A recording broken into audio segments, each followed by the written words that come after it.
buenas tardes, señoras y señores. Bienvenidos al atardecer de este martes, día 28 de mayo de 2024, que, como saben de sobra, es el día que había elegido el presidente del Gobierno para reconocer el Estado palestino, que sigue siendo la referencia informativa más destacada de este martes. De hecho, hoy se reunía el Consejo de Ministros. Saben que no es una decisión que tenga que pasar por el Congreso, bastaba una decisión del Consejo de Ministros.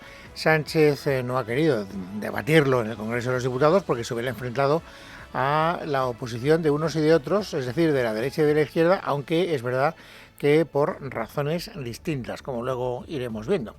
Así que antes de que comenzara el Consejo de Ministros, el presidente del Gobierno ha convocado a los medios de comunicación para oficializar lo que minutos más tarde se iba a producir como decisión solidaria del Consejo de Ministros. ¿Y qué es lo que ha hecho Sánchez? Pues decirnos lo que ya sabíamos, que España reconoce el Estado de Palestina siempre que entendamos el Estado de Palestina en las fronteras del año 1967. El Estado de Palestina debe ser, en primer lugar, viable, con Cisjordania y Gaza conectadas por un corredor y con Jerusalén Este como su capital, y unificadas bajo el gobierno legítimo de la Autoridad Nacional Palestina. Bueno, ¿esto qué significa desde el punto de vista práctico? Porque tiene un valor simbólico que ya solo por el hecho del valor simbólico que tiene nos está costando un cierto deterioro, por decir un franco deterioro, en las relaciones diplomáticas con Israel. Pero desde el punto de vista práctico, ¿qué significa? Después de esta comparecencia del presidente del Gobierno, les decía, se ha reunido el Consejo de Ministros y después del Consejo de Ministros ha habido rueda de prensa. Y a esa rueda de prensa ha acudido el ministro de Exteriores. Y ahí es donde nos damos cuenta de que efectivamente lo que ha ocurrido hoy tiene valor simbólico y nada más. Le han preguntado abiertamente, directamente al ministro de Asuntos Exteriores, ¿y esto qué significa? Primera respuesta. Implica reconocer a Palestina como sujeto de derecho internacional a todos los efectos. Y los efectos son inmediatos y han empezado a surtir su efecto desde esta misma mañana, en el momento en el que se produjo el reconocimiento. Bien, y ahora le podemos repreguntar, que eso es lo que ha ocurrido en la rueda de prensa. Bueno, pero vamos a ver, nosotros ya reconocemos a Palestina, no como Estado, diplomáticamente hablando. ¿Vamos a abrir una embajada, por ejemplo? No vamos a abrir una embajada. ¿En qué cambia la situación de hecho? Es decir, el statu quo. ¿Hay alguna novedad? ¿Va a suceder a partir de ahora, desde el punto de vista práctico, algo que no estuviera sucediendo anteriormente? Y aquí es donde te encuentras con que, efectivamente, dice el señor Álvarez que esto va a tener efectos inmediatos a partir de ahora, pero desde el punto de vista práctico, nada cambia en relación a lo que hasta ahora venía ocurriendo. España, como ya saben, tenía ya establecidas previamente relaciones diplomáticas con Palestina. Seguro que muchos de ustedes conocen al embajador palestino que está en Madrid. Hay una misión diplomática y las relaciones diplomáticas con los palestinos seguirán realizándose a través de los diplomáticos del consulado de España en Jerusalén, como hacen muchos otros países que han reconocido a Palestina. O sea que seguirán las cosas exactamente igual que ahora. Consulado en Jerusalén y nada de abrir una embajada. Bueno, pues bien, esto es, insisto, la demostración práctica de que hoy hemos asistido a un hecho de carácter simbólico que el presidente del Gobierno ha querido utilizar con fines, yo creo que sobre todo claramente electoralistas, porque faltan unos días para el día 9 de junio, que es el día de las elecciones europeas. Y esto le sirve pues como, en fin, campaña y para tratar de movilizar a un electorado que ve con simpatía el reconocimiento del Estado palestino por parte de España. Y además, sabiendo, esto lo había dejado claro el presidente del Gobierno, en la comparecencia previa al Consejo de Ministros, Sánchez ha dicho, nosotros no queremos tomar partido. Saben ustedes que hay un conflicto difícilmente soluble, porque si fuera fácilmente soluble ya se hubiera solucionado, pero no se ha solucionado. El conflicto entre Israel y Palestina se arrastra desde el propio reconocimiento del Estado de Israel. Y por lo tanto, pues no parece que sea de fácil solución. Naturalmente, lo que no quiere Sánchez es que le digan que es antisemita, ni nada parecido, ni que está tomando decisiones que vayan encaminadas a enfadar, más de lo que ya está, que está mucho, al gobierno israelí, o que se le pueda interpretar como un gesto de simpatía con Hamás. Porque el problema es que en este momento la Autoridad Nacional Palestina no tiene el control sobre la situación. Quien controla la situación en Gaza es Hamás. Y por lo tanto el paso que ha dado el gobierno podría eventualmente interpretarse como, y de hecho esta es la crítica de fondo que le hacen los partidos de la derecha, como un espaldarazo a Hamás o como un premio a su actividad terrorista. ¿Qué es lo que ha querido dejar Sánchez con carácter previo? Claro, que en ningún caso quiere tomar una medida contra Israel, ni tampoco quiere tomar partido en favor de Hamás. El reconocimiento de Palestina es una decisión que no adoptamos contra nadie, menos aún en contra de Israel, un pueblo amigo al que respetamos, al que apreciamos y con el que queremos tener la mejor relación posible.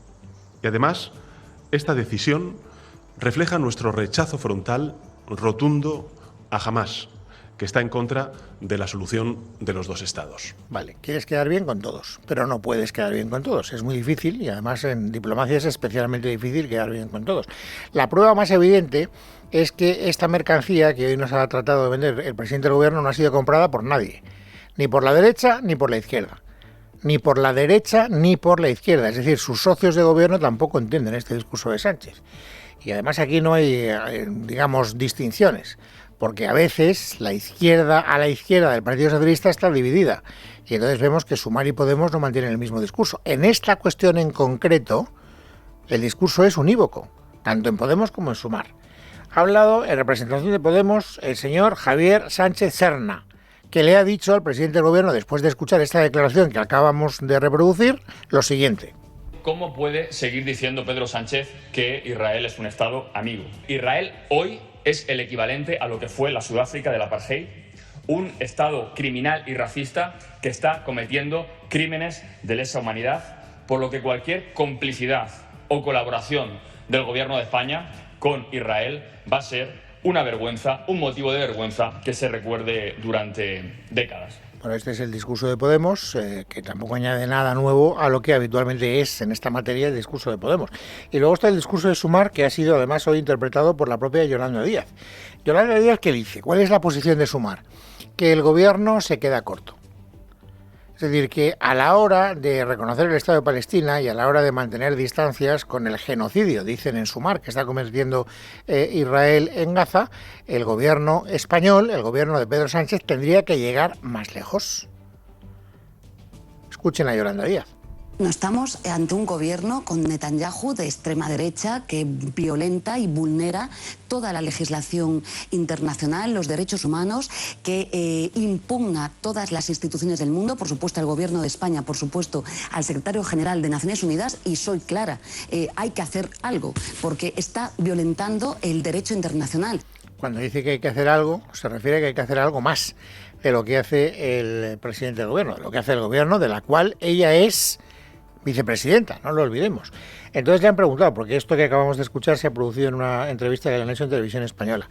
Hay que hacer algo, y entonces le preguntan, bueno, pero ¿a qué se refiere? ¿Qué es lo que hay que hacer? ¿Qué más puede hacer el gobierno? ¿Qué debería hacer el gobierno? Tenemos que llamar, por supuesto, a consultas, ¿no?, a la embajadora, pero esto tampoco es suficiente, sino que tenemos que sumarnos a la demanda de Sudáfrica y, por supuesto, proceder al embargo de armas a Israel. Esto es lo que pide en concreto Yolanda Díaz y esto es lo que no quiere hacer el presidente del gobierno. Estas declaraciones de Yolanda Díaz, que se producen prácticamente todos los días, están, como ustedes saben, encoconando mucho, enfadando de una manera muy llamativa al gobierno de Israel. Y no hay día en el que el ministro de Asuntos Exteriores no utilice las redes sociales para cargar contra Yolanda Díaz y por elevación contra el gobierno de España. Y hoy no ha sido una excepción. Verónica Jorro. Buenas tardes. En un mensaje en la red social X, tanto en español como en hebreo, el ministro de Exteriores Israel Katz ha acusado a la vicepresidenta Yolanda Díaz de buscar la eliminación de Israel y el establecimiento de un Estado terrorista palestino y la ha comparado con el líder de la revolución iraní, Ali Khamenei, y con el cabecilla de Hamas en la franja de Gaza, Yahya Sinawar. En dicho mensaje presenta un montaje fotográfico de Díaz, Khamenei y Sinawar y subraya que los tres llaman a la desaparición del Estado de Israel y el establecimiento de un Estado terrorista islámico Islámico palestino desde el río hasta el mar.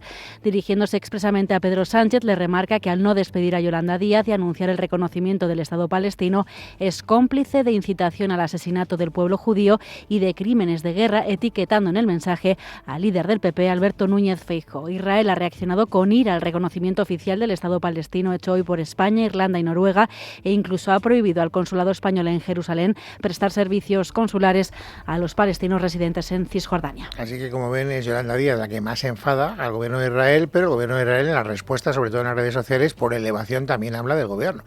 No se circunscribe a las declaraciones de Yolanda Díaz, habla de la complicidad del gobierno de Pedro Sánchez en la situación que tanto les enfada.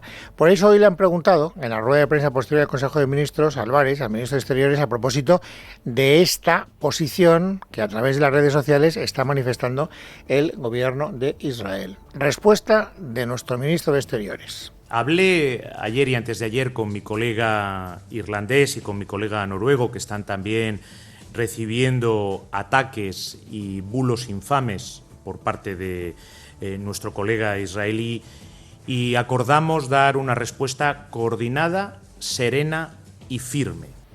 Pero como no sabemos en qué consiste esa respuesta coordinada y firme, pues no les puedo contar más detalles. Esto es lo que ha dicho el señor Álvarez. Hay que decir que tanto Noruega como Irlanda, que han reconocido también hoy el Estado palestino, lo han hecho con un perfil mucho más bajo que España. En España vemos que ha aparecido el propio presidente del gobierno para hacer una declaración institucional antes del Consejo de Ministros, y que después del Consejo de Ministros ha comparecido el ministro de Exteriores para satisfacer todas las dudas de los medios de comunicación. Ni en Noruega ni en Irlanda han sucedido cosas parecidas. Lo han hecho, digamos, de tapadillo, sin darle tanto bombo. Y, por lo tanto, ahí yo creo que la repercusión está siendo menor. En todo caso, no sé a qué respuesta coordinada se refiere el ministro Álvarez, eso está claro. Esto por una parte. Y luego hemos visto que en esa ofensiva vía redes sociales del ministro de Exteriores israelí se habla también del enfado con que están acogiendo allí el hecho de que se hable de genocidio, hablando de lo que está haciendo en la Franja de Gaza el señor Netanyahu. Esto también ha suscitado un debate interno no pequeño, porque saben ustedes que estamos en vísperas de las elecciones europeas y que este es uno de los asuntos que la izquierda está utilizando en beneficio propio durante esta precampaña electoral. La número 1 del Partido Socialista en las elecciones europeas es Teresa Rivera. Y Teresa Rivera ha sido preguntada esta misma mañana a propósito de si ella considera que lo que está ocurriendo en Gaza es un genocidio. Respuesta de la señora Rivera. Yo creo que lo que estamos viendo es terrible, es enormemente espantoso, se me acaban los adjetivos. Me parece que lo que estamos viendo es una población civil sin capacidad de defenderse, que está siendo masacrada. Creo que es un ejemplo en absoluto gratificante y algo muy parecido a lo que entendemos en términos comunes algunas personas, y desde luego a título personal así lo entiendo yo, como genocidio. A título personal. Ella sabe que hablar de genocidio en su calidad de vicepresidente del gobierno es duro, porque eso naturalmente va a merecer una respuesta también equivalente por parte del ministro de Asuntos Exteriores de Israel. De hecho, a Álvarez le han preguntado por estas declaraciones que acabamos de escuchar en el Consejo de Ministros. ¿Qué le parece a usted? Le han dicho que la vicepresidenta Rivera haya hablado de genocidio. Creo que ya ha habido una aclaración por parte de la vicepresidenta que indicaba que era una opinión personal, eso es lo que he visto publicado en algún medio. Bueno, pues esto es lo que ha dicho, ¿no? Bueno, eso es personal, ¿no? Que nadie piense que el gobierno puede institucionalmente hablar de genocidio, aunque es verdad que otros miembros del gobierno, como por ejemplo Margarita Robles, la ministra de Defensa, ha utilizado ese mismo término, genocidio, para hablar de lo que está sucediendo en Gaza. Bueno, esto por lo que respecta al lío interno que tiene el gobierno con sus socios y dentro de su propio partido, que ya se ve que no es pequeño. Pero luego, si hablamos de la respuesta que ha merecido el reconocimiento del Estado de Palestina entre los partidos del centro derecha, nos vamos a encontrar también con posiciones conocidas que naturalmente hoy han, merecido titulares en los medios de comunicación. Han hablado representantes del Partido Popular y de Vox, y los dos para criticar de una manera muy clara la decisión que hoy ha tomado el gobierno de Sánchez. Escuchen en primer lugar a Miguel Tellado, que es el portavoz del PP en el Congreso de los Diputados.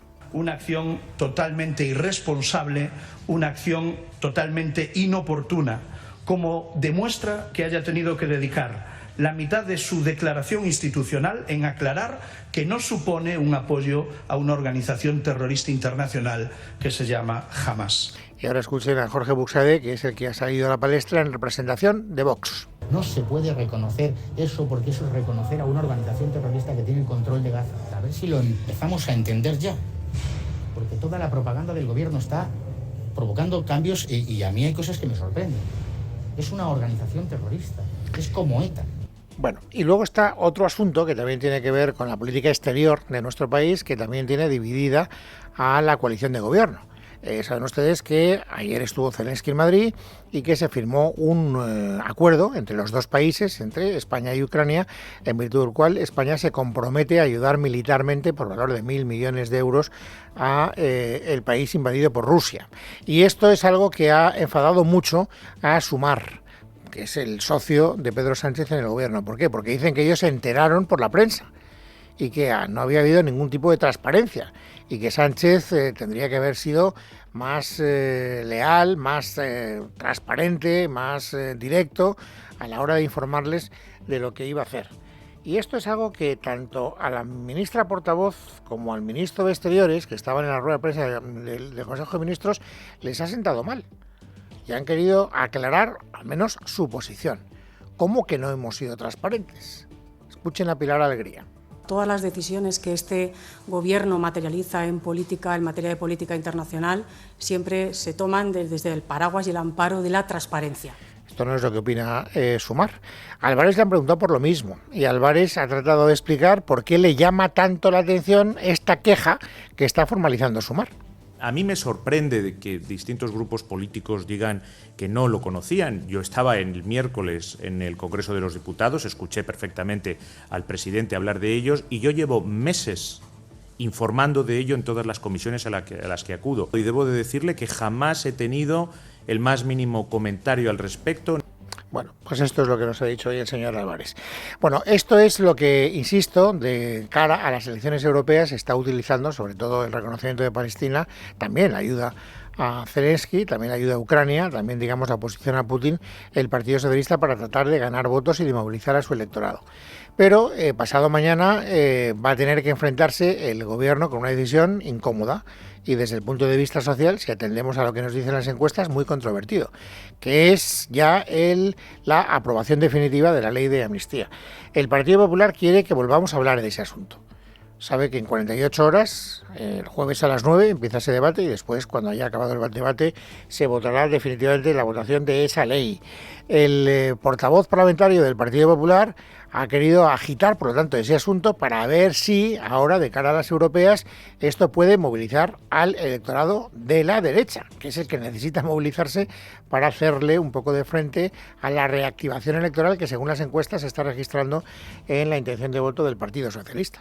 Lo que veremos esta semana es la culminación de la obra magna del sanchismo. Es el compendio de perversión moral, corrupción política, degradación institucional y fraude electoral. Respuesta al señor Tellado por parte de Teresa Rivera, la número 1 del PSOE en las elecciones europeas. La propuesta que se ha hecho con la ley de amnistía, respetando los parámetros internacionales, los parámetros constitucionales, yo diría que ha sido refrendado masivamente en las urnas en Cataluña. Por primera vez en 40 años no ha habido un voto mayoritariamente independentista y la opción más votada y con más escaños es la que proponía unir y servir a los catalanes, la del PSC. Bueno, no hay nada de nuevo en este diálogo político entre los argumentos del Partido Popular y los del Partido Socialista.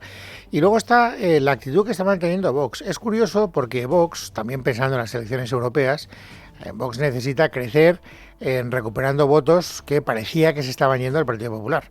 Necesita marcar un perfil propio. Y entonces, en este asunto concreto, no está, digamos, contendiendo directamente contra el Partido Socialista, sino contra el Partido Popular. Hoy, Buxadé, metáforas desafortunadas incluidas, ha cargado contra el Partido Popular con este argumentario. El Partido Popular inició el conflicto constitucional ante el Senado. Lo inició.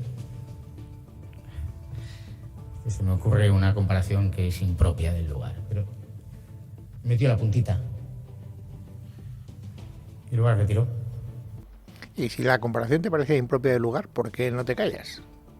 Que te ahorras, en fin, comentarios que por otra parte serían razonables que, digamos, afearan esa conducta. Pero bueno, da igual. El Partido Popular no ha querido ir por la literalidad de la metáfora y lo que ha hecho Tellado ha sido cargar contra Vox, pero con el argumento de que no quiere cargar contra Vox. Yo creo que Vox se equivoca de adversario y hay más obsesión por parte de Vox contra el PP que contra Pedro Sánchez. Pero ese, desde luego, no es nuestro problema y cada uno define sus prioridades. Bueno, esto lo único que nos refleja, nada nuevo bajo el sol, es que el Partido Popular y Vox llegan en una franca, digamos, mala relación de cara a las elecciones europeas. Y vuelvo a repetir que esto forma parte de la estrategia electoral clara, evidente, indisimulable por parte del partido de Abascal, que necesita, insisto, marcar su propio perfil. Así que la derecha y la extrema derecha divididas de cara a los comicios europeos. A pesar de lo cual, al Partido Socialista le interesa que no se visualice esa división. ¿Qué le interesa al Partido Socialista? Pensando en el 9 de junio. Pues poder vender que el Partido Popular y Vox son parte de lo mismo. Es decir, que la derecha y la extrema derecha van de la mano.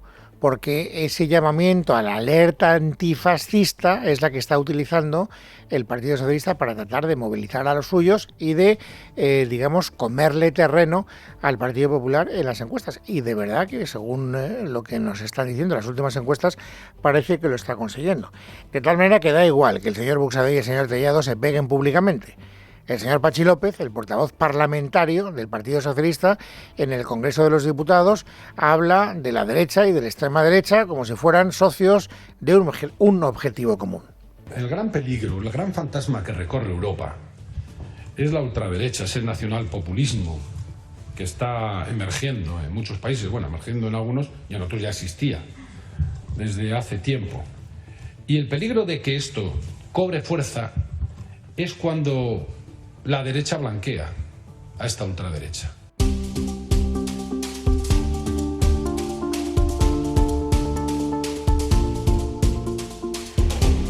Martes 28 de mayo de 2024. Vamos, amigos, ahora a completar el paisaje informativo sobresaliente de este día. Ángeles Hernández, bienvenida, buenas tardes. Buenas tardes, Luis. El Gobierno de España ha confirmado hoy que interpondrá un recurso ante el Tribunal Constitucional por la derogación de la Ley de Memoria en Aragón, aprobada el pasado 29 de febrero por el Ejecutivo PP-Vox. Teresa Fernández. Sí, ya anunciaron el recurso el pasado jueves y hoy lo reiteran. Asegura Torres, además, que el Gobierno, antes de recurrir, intentó dialogar con Aragón, pero recibieron rechazo. El Gobierno de España ha querido hablar y el Gobierno de Aragón ha sido el que ha dicho no. No solo dice no al Gobierno de España, sino que también dice no a la Organización de las Naciones Unidas, al informe de los relatores, al derecho internacional y también a la preservación de los derechos humanos. Y ha habido respuestas del Gobierno de Aragón. Mar Vaquero es su portavoz, que asegura que la derogación está avalada por informes jurídicos intachables. Creo que las amenazas del Gobierno de España, cuando se trata de utilizar los derechos, las libertades, en este caso de los aragoneses, para hacer una batalla de confrontación, yo creo que es no respetar a los ciudadanos. Hoy Torres ha señalado además que no dudarán en volver a acudir al Constitucional si las leyes que se pretenden aprobar salen finalmente adelante. Hay una paralización del trámite parlamentario, pero en cualquier caso, si se terminan aprobando como las conocemos, indudablemente arbitraremos el mecanismo inicial del 33.2 y luego también iríamos al Tribunal Constitucional. La decisión, dice, no está por tanto en manos del Gobierno, sino en aquellos que han presentado iniciativas que, a su parecer, tienen que definirse todavía en el marco parlamentario pertinente. Y nueva cifra récord en pensiones. El gasto alcanza los 12.732 millones en mayo, un 6,3% más que hace un año. El departamento que dirige la socialista Elma Saiz estima que el gasto en pensiones se ha situado en el 11,5% del PIB en mayo, el mismo porcentaje que en 2023. Leticia Vaquero. Buenas tardes. 12.700 millones de euros es lo que nos hemos gastado en pensiones, que es un 6,3% más respecto a mayo del año pasado. Se trata de un nuevo récord tras la subida de las pensiones contributivas en un 3,8% para este año. En total se han abonado 10.100.000 pensiones contributivas. Es un 1,3% más que hace un año y la pensión media, que comprende las jubilaciones, la viudedad o la incapacidad permanente, asciende a 1.254 euros al mes. El departamento que dirige Elma Saiz asegura que el número de jubilaciones anticipadas se ha reducido considerablemente, pues casi el 31% de las nuevas altas registradas en abril fueron jubilaciones anticipadas, cuando hace un año eran el 41%. El alcalde de Madrid, José Luis Martínez Almeida, ha calificado este martes martes de cruel que el gobierno de España no distinga entre el pueblo palestino y Hamás, después de que el presidente del gobierno, Pedro Sánchez, haya anunciado formalmente el reconocimiento del Estado palestino que aprobará el Consejo de Ministros. ¿Sabe lo que es cruel? Que ustedes no distinguen entre el pueblo palestino y Hamás. Y a mí el pueblo palestino me merece todo el respeto, Hamás todo el desprecio. Y siempre combatiré a Hamás, siempre. Hamás me tendrá enfrente. ¿Y sabe qué sucede? Que a mí Hamás nunca me dará la enhorabuena por mis palabras o por mis acciones. Y aquellos a los que han dado la enhorabuena por sus palabras y por sus acciones se deberían preocupar, señora Maestre, se deberían preocupar. A esto, la portavoz de Más Madrid en el Ayuntamiento, Rita Maestre, ha condenado la crueldad del alcalde José Luis Martínez Almeida y le ha exigido que pida perdón por hablar de ofendidos con relación a Palestina. También en la capital de España, los altos precios de la vivienda, el empleo precario y la inflación son los factores que han hecho aumentar la brecha de la desigualdad en Madrid. Así lo ha puesto en relieve hoy Luis Hernández Bozmediano, director de Cáritas Diocesana. Señala que pese a que hay una mejoría económica en la región, la situación de las familias vulnerables sigue siendo crítica. El 5,7% no puede permitirse una comida con carne o pescado cada 2 días. Pero eso supone un incremento del 26% de las personas respecto al 2022. Quiere decir que hay más personas que están en esta situación de riesgo. El 19,4% no pueden mantener la vivienda con una temperatura adecuada durante el invierno. Ha subido un 32% respecto al año anterior. El 34% no tiene capacidad para hacer frente a cualquier gasto imprevisto de los que nos pasan a todos, que se rompe la nevera, que se rompe la lavadora. Esto ha subido un 8,6% respecto al 22. La terraza del bar-restaurante que el jueves pasado se derrumbó en Palma de Mallorca provocando la muerte de 4 personas, entre ellas 2 alemanas y un senegalés, carecía de la licencia para operar, tal y como ha informado el alcalde de Palma, Gabriel Moreira. Buenas tardes. El alcalde de Palma, Jaime Martínez, ha confirmado esta mañana en una rueda de prensa que la planta derrumbada el pasado viernes no contaba con la licencia de actividad para ocupar la terraza, además de existir un informe de edificación desfavorable. Les puedo confirmar que según los informes, la planta sótano dispone de licencia de bar musical, la planta baja dispone de licencia de restaurante y la planta cubierta no dispone ni de licencia de actividad ni autorización para ocupar la terraza. Y también consta en el expediente una ITE, un informe de la edificación desfavorable. Asimismo, el jefe de bomberos ha asegurado que la terraza sufrió modificaciones, aunque no en la zona del hundimiento, y ello, sumado al sobrepeso de personas, provocó el derrumbe. Por este motivo, el alcalde ha confirmado que el consistorio se personará en un posible procedimiento judicial contra los responsables de la tragedia. Un preso se fuga de la cárcel de Asturias dentro del maletero de un coche tras una visita médica. José Manuel Larrea. La Guardia Civil busca un preso fugado en la tarde de este lunes durante un traslado desde el centro penitenciario de Asturias a una visita médica en una clínica dental en Pola de Siero. Varios efectivos de la zona, comandancia de la Guardia Civil de Asturias, fueron los encargados de trasladar al reo hasta la consulta cuando, una vez finalizada y antes de volver a subir al vehículo oficial, huyó de forma sorpresiva. Según informa el Instituto Armado, el interno salió corriendo, introduciéndose en el maletero de un turismo que se encontraba próximo al lugar, que rápidamente emprendió la huida. La evasión, perfectamente planificada, cogió por sorpresa a los agentes de la Unidad de Protección y Seguridad de la Guardia Civil encargados del traslado. Pese a la condena pendiente, tenía un comportamiento pacífico en la prisión. Por último, Luis Rubiales ha convocado mediante su escrito de defensa a sus 2 hijas mayores de edad para testificar en el juicio oral pendiente aún de fecha. Además, ha solicitado la declaración de los 18 testigos que contaron lo que ocurrió durante la fase de instrucción, además de Ana Álvarez, quien fuera directora de fútbol femenino.